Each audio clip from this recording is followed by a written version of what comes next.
Well, thank you, Phyllis. Here at Detroit Golf Club, I'm Jack Berry. I'm about as old as Detroit Golf Club, which seemed to be rediscovered this year by Dan Gilbert, who has done so much for the city of Detroit, and his Rocket Mortgage Classic.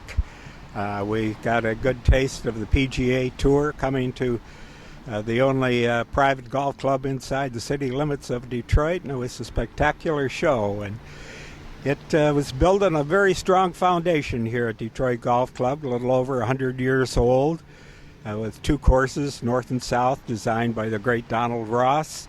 And Donald's brother, Alec, was the first professional here. And as a matter of fact, he was recommended by Horace Rackham, which was a strong name in the Detroit area and, the whole Michigan area for the great philanthropist that he was. And he was one of the first found in on the foundation of the Ford Motor Company. He got some of that first stock.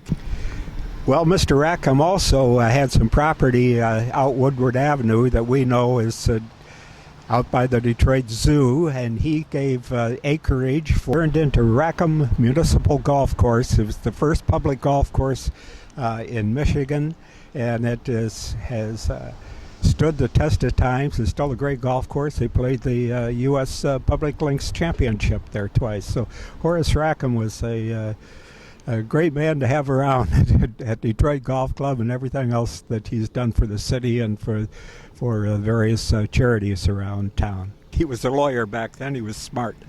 And Horace Rackham recommended to Detroit Golf Club that they hire Donald Ross's brother, Alec, as the first golf professional. And so Alec was hired and was here for a very long time. And he became the first president of the Michigan section of the PGA.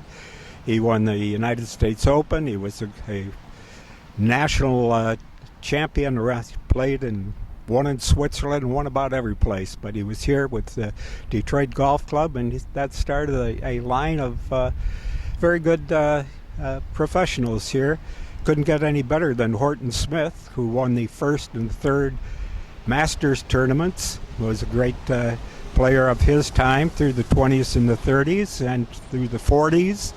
And he was hired after the war, became the professional here at Detroit Golf Club, and was followed over the years by George Bear, who was a big star, a long hitter on the PGA Tour, Walter Berkemo, local fellow, and now John Gates has been at Detroit Golf Club for 18 years. He's a past president of the Michigan PGA. He's won some of the top awards, the Strasbourg Award twice for everything that he's done to bringing up young professionals. And we finally had some competition on the national scene in 1992 when the United States Golf Association produced the Mid-Amateur Championship at Detroit Golf Club, and a local fella, John Grace, was the medalist. John lived in the Detroit area for about 15 years or so. He eventually moved down to Texas, became a friend of Ben Hogan in Fort Worth, and Danny Yates was the champion of the mid-amateur, and he had a pretty famous name in golf. His uncle and his dad were among the early members of the Augusta National, and Danny's a member there now.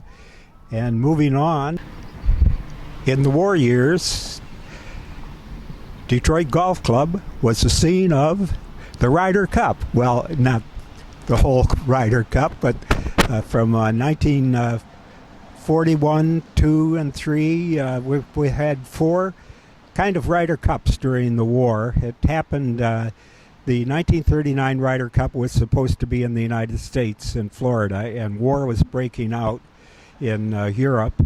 And so it was suggested that